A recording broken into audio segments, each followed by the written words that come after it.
Bon, je vais pas perdre de temps car il y a beaucoup de choses à dire. C'est parti.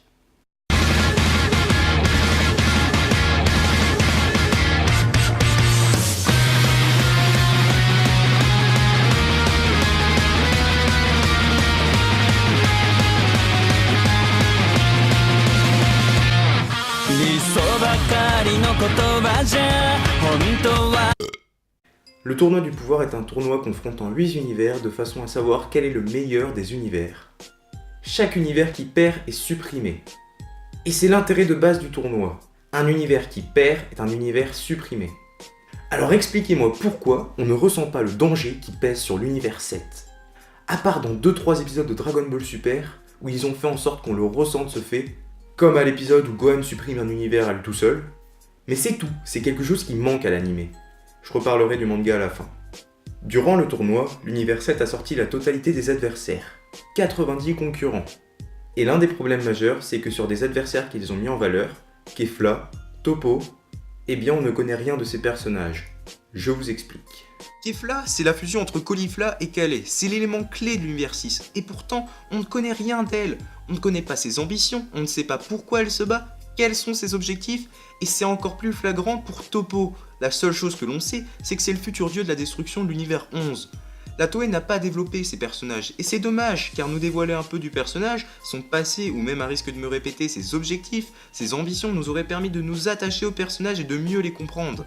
Même Ribrianne, la chieuse de l'univers 2, a été mieux développée que tous les autres personnages, car à la fin on sait pourquoi elle se bat. Le tournoi a une durée initiale de 48 minutes. Et on ne sait pas pourquoi, mais c'est complètement parti en couille. À force de vouloir mettre des épisodes à rallonge qui ne servent à rien, ils ont grillé tout le temps qu'ils avaient et du coup on se retrouve avec des épisodes où le temps ne sert à rien. Prenons un exemple, l'épisode 124, un épisode qui est complètement merdique, parce que faire sortir Gohan face à un lapin, c'est nul. C'est nul. Et pour en revenir au temps, il y a 1 minute qui s'est déroulée pendant l'épisode. Et pourtant, il le raconte comme s'il n'y avait pas d'échelle de temps. Frieza exécute une technique avec ses doigts, là, il crée une cage avec des lasers. Et si on s'en réfère au temps donné, il a tenu sa technique que 10 secondes. Voilà, j'en dis pas plus, je pense que vous avez compris.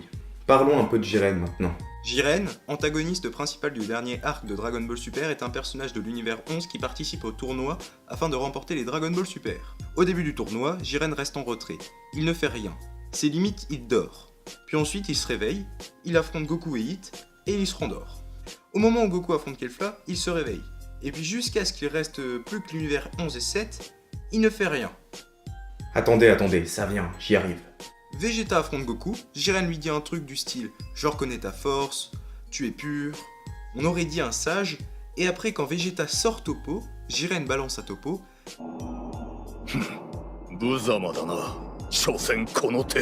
Est-ce que vous voyez où est le problème ?»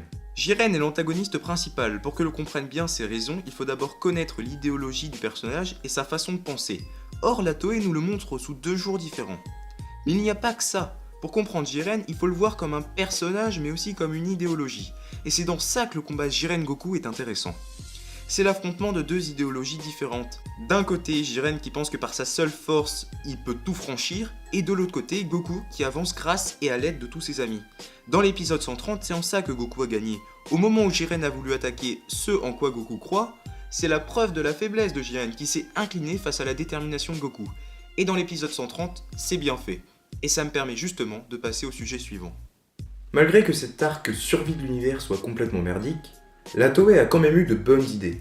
Ils ont exploité des relations qu'on n'aurait jamais imaginées. Gohan et Freezer, ou encore Kame Sennin et Vegeta.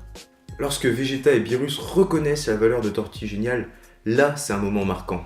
Ou encore lorsque Gohan et Piccolo affrontent les Namek de l'univers 6. C'est bien de réutiliser les duos qui nous ont marqués lorsqu'on était enfant. Car en soi, Piccolo, c'est le 2e père de Gohan. C'est celui qui l'a élevé, qui l'a forgé, qui l'a fait devenir un adulte. Enfin, pas un adulte, mais quelqu'un de mature. Et des idées comme ça, il y en a quelques-unes. L'utilisation des flashbacks pour montrer, par exemple, l'utilisation du flashback lorsque Vegeta se sacrifie contre Boo. Ou le fait de faire apparaître une galaxie comme l'aura de Goku pour montrer qu'il est passé d'un niveau supérieur, que c'est devenu un dieu, quelqu'un de divin. Ça, c'est bien. Voilà, ça fait partie de quelques bonnes idées, mais il y a eu beaucoup d'épisodes où ils auraient pu faire quelque chose de bien mieux. L'arc survie de l'univers est, comme j'ai dit avant, médiocre. Le nombre d'épisodes négatifs est extrêmement élevé par rapport au nombre d'épisodes positifs. Et sachez que j'attends énormément du manga, car il prend une route différente de l'anime. Et c'est pas plus mal, car avec cet arc, on ne sait pas ce qu'ils veulent raconter, à part faire du fanservice, avec de la surenchère de power-up. Bon, j'espère que j'aurai fait le tour et que ça vous aura plu. Moi, je m'en vais. Ciao.